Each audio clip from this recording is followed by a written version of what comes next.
I'm Mary Butler with Solano Resource Conservation District. I manage the Lake Berryessa Boater Outreach Program.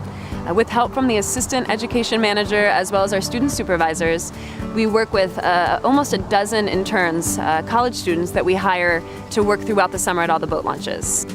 The Recreator surveys are composed of 2 questions that we like to ask the general public to see what they know about helping keeping the lake clean.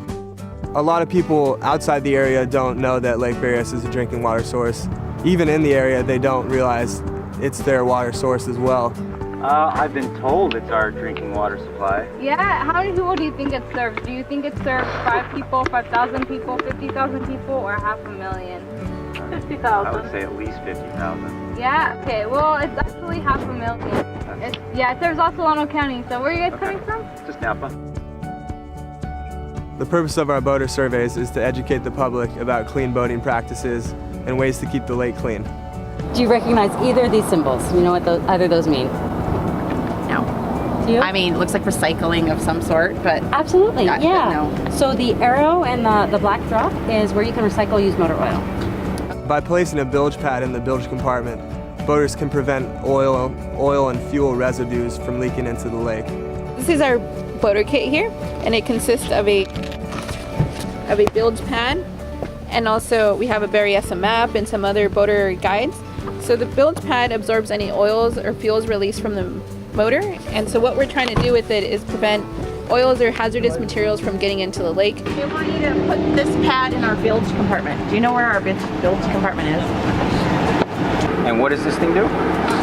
It absorbs oil and absorbs soot, so it helps keep the lake clean and your boat running well. It should last for the whole season. All right. Thank you, we appreciate it. Hey, no problem. Have a good day. Take care, have fun out there. All righty. I like that.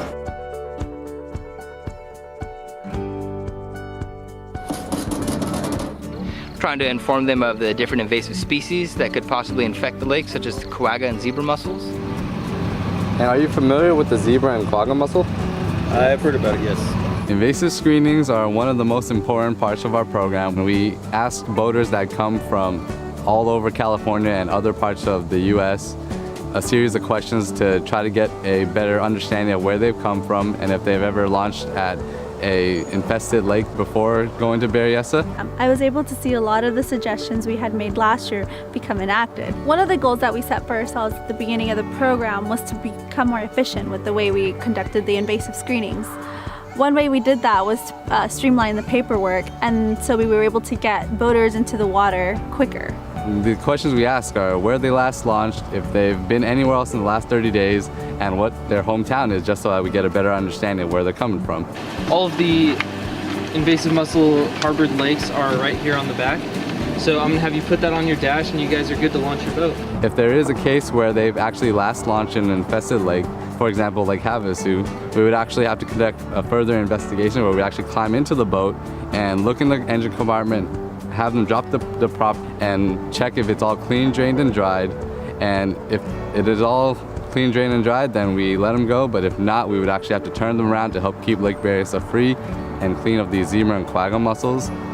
Everyone comes to Lake Berryessa, everyone just want to have fun, but at the end of the day, Lake Berryessa is a drinking water source. We are only given one planet. That's the bottom cut blank and straight.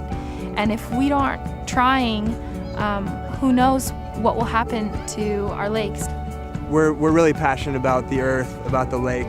We want to make the boaters and public know that it's all connected. And some of them know, some of them don't know, but for the ones who don't know, like, it's actually great because they're the ones who love the feedback the most. They're the ones who actually care about the lake a lot, and they want to help protect this lake, and I guess they're just as willing to help us out as we are with them.